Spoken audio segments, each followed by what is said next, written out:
ये 7 दुआएं अगर दिल से पढ़ी जाएं तो जिंदगी बदल सकती है।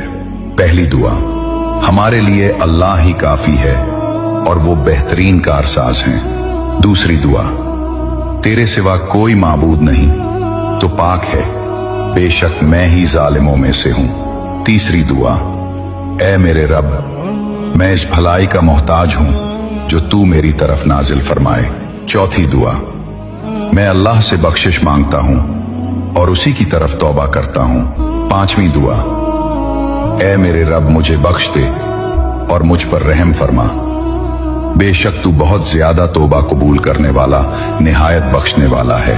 दुआ नंबर 6, अल्लाह मुझे काफी है, इसके सिवा कोई माबूद नहीं, मैंने उसी पर भरोसा किया है और वही अजीम अर्श का रब है। सातवीं दुआ, ऐ मेरे रब मेरा सीना खोल दे, मेरे काम को आसान फरमा दे, मेरी जबान की गिरे खोल दे ताकि लोग मेरी बात समझ सकें। इन दुआओं को दिल से पढ़ें, इंशाअल्लाह आपकी जिंदगी बदल जाएगी।